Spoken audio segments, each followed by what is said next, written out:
नमस्कार दोस्तों, मैं पंकज कुमार फिर से अपने YouTube चैनल पे आप सभी का स्वागत करता हूं। और मैंने इसके पहले संयुक्त राष्ट्र संघ पर एक वीडियो डाला था, तो आशा करता हूं कि आप सब वो वीडियो देख चुके होंगे। आज का हमारा वीडियो जो है कॉन्स्टिट्यूशन से है, कार्यपालिका, विधायिका और न्यायपालिका। तो हम बेसिक रूप से इसको देखेंगे और देखेंगे कार्यपालिका का क्या काम होता है और विधायिका क्या काम करती है और न्यायपालिका क्या करती है। तो शुरू करते हैं हम कार्यपालिका से। ये जो विधायिका है, इसका मुख्य कार्य होता है विधि बनाना, अर्थात विधेयक तैयार करना, विधेयक तैयार करना कह सकते हैं, बिल। और ये विधेयक तैयार होने के बाद, अर्थात ये विधेयक आता है कहाँ? कार्यपालिका में। कार्यपालिका में इसका होता है, इसको लागू किया जाता है। और उसके बाद लागू होने के बाद हमारे संविधान में कोई भी बिल लागू हो जाता है तो जाहिर सी बात है उसका कुछ लोग उल्लंघन भी करते हैं। तो उल्लंघन करेंगे तो उनके लिए सजा का भी प्रावधान होगा। तो जो न्याय का काम करता है वो न्यायपालिका करती है। जो न्याय का काम करती है वो न्यायपालिका करती है। तो दोस्तों, ये हमने देखा इसका स्ट्रक्चर। अब हम समझेंगे कि कार्यपालिका को हमारे संविधान में कितने भागों में बांटा गया है। तो दो भागों में बांटा गया है, एक केंद्र और एक राज्य। स्तर पे, केंद्र स्तर पे और राज्य स्तर पे। तो केंद्र स्तर पे हम देखेंगे तो इसके होते हैं प्रमुख राष्ट्रपति, दूसरे प्रधानमंत्री, उपराष्ट्रपति, फिर प्रधानमंत्री,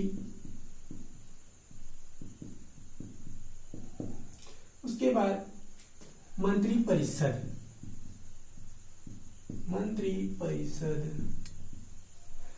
और ये जो मंत्रिपरिषद होती है प्रधानमंत्री के नियंत्रण में काम करती है। यहाँ पे हम शॉर्टकट में लिख देते हैं प्रधानमंत्री के नियंत्रण में, ठीक है।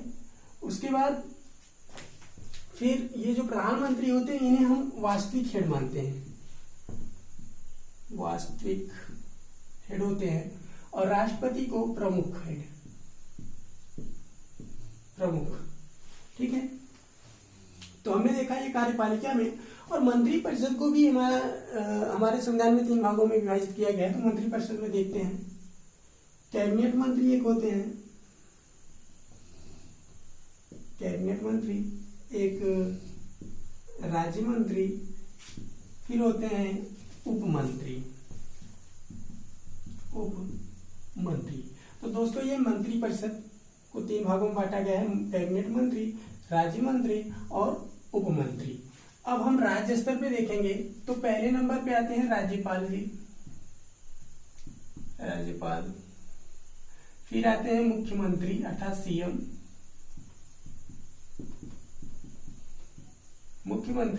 फिर आते हैं मंत्रिपरिषद,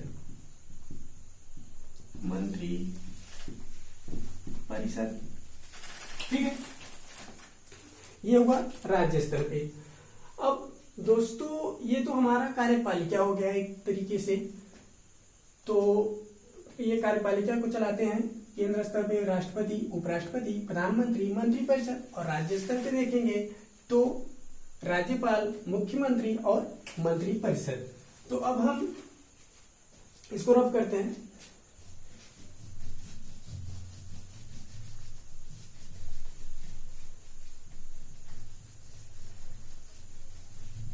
अब आप देखेंगे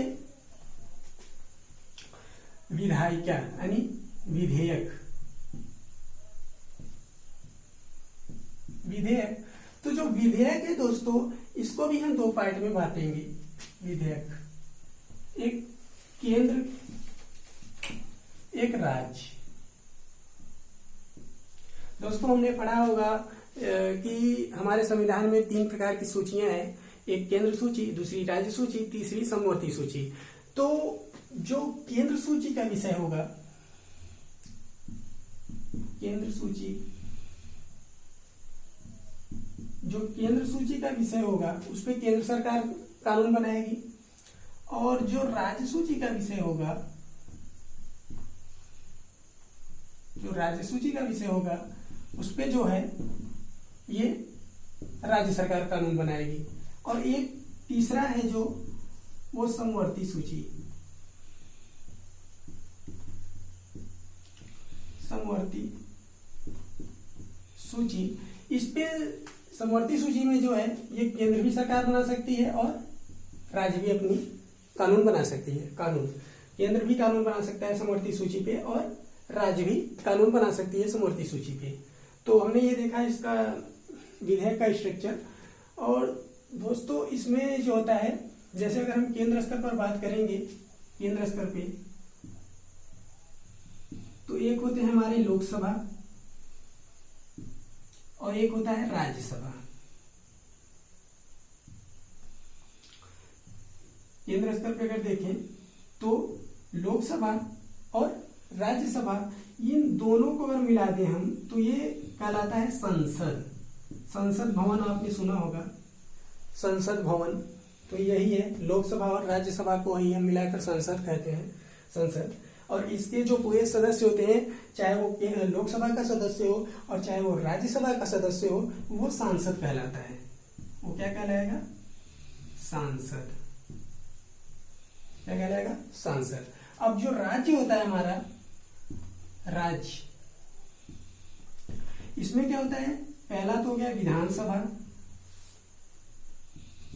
विधानसभा और विधान परिषद, विधान परिषद। इन दोनों को अगर हम मिला दें तो ये कहलाता है विधान मंडल। क्या कहलाता है दोस्तों? विधान मंडल। तो देखा हमने केंद्र पर लोकसभा, राज्यसभा, राज्य में विधानसभा, विधान परिषद जो कहलाता है विधानमंडल, और ये जो लोकसभा राज्यसभा मिलते हैं तो ये कहलाता है संसद। इसके सदस्य कहलाते हैं सांसद और इसके सदस्य कहलाते हैं क्या? विधायक। इसके सदस्य क्या कहलाते हैं? विधायक। ठीक है, इसके सदस्य कहलाएंगे विधायक अर्थात एमएलए। अब हम देखेंगे कि दोस्तों, अब हम देखेंगे इसमें कि ये तो हो गया केंद्र, ये हो गया राज्य।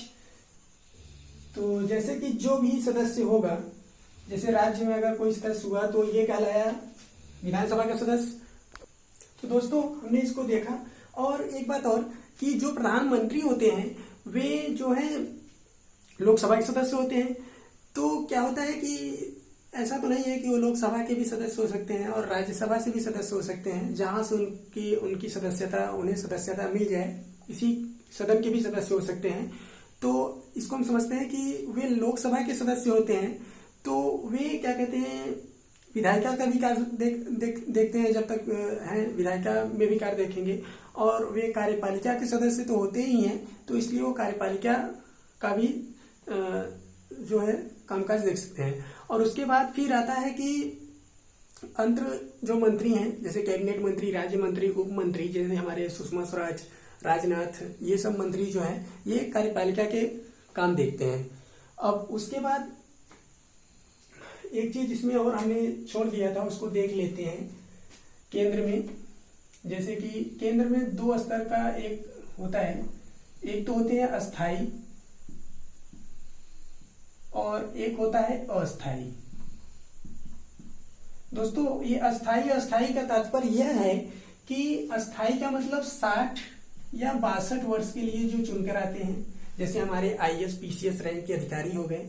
और जो अस्थाई का होता है, मतलब अस्थाई जो होते हैं वो 5 वर्ष के लिए आते हैं। एग्जाम्पल्स के लिए देख सकते हैं तो राष्ट्रपति, प्रधानमंत्री, मुख्यमंत्री, राज्यपाल, ये सब क्या होते हैं? अस्थाई होते हैं हमारे कार्यपालिका में, और अस्थाई होते हैं। और जो अस्थाई होता है यानी आईएएस पीसीएस जो बताया अभी, वही 60 या 62 वर्ष के लिए जो चुनकर आते हैं परीक्षा वगैरह देकर।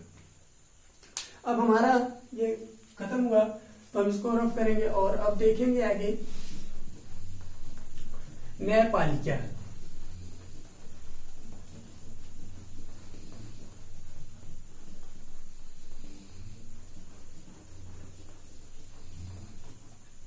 न्यायपालिका ये जो न्यायपालिका है,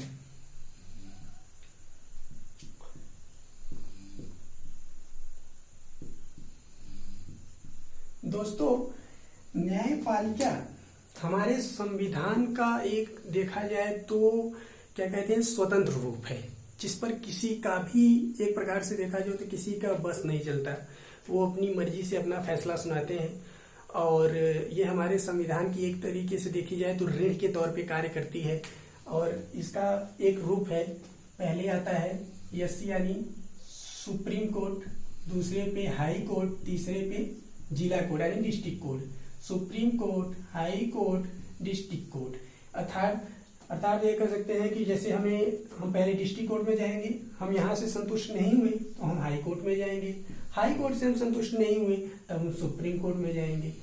तो यही है न्यायपालिका, जो स्वतंत्र रूप में कार्य करती है, अपनी मर्जी से करती है। हमारे न्यायाधीश लोग जो भी होते हैं, डिस्ट्रिक्ट कोर्ट में भी न्यायाधीश होते हैं, हाई कोर्ट में भी न्यायाधीश होते हैं और सुप्रीम कोर्ट भी। हम इसको आगे पढ़ेंगे।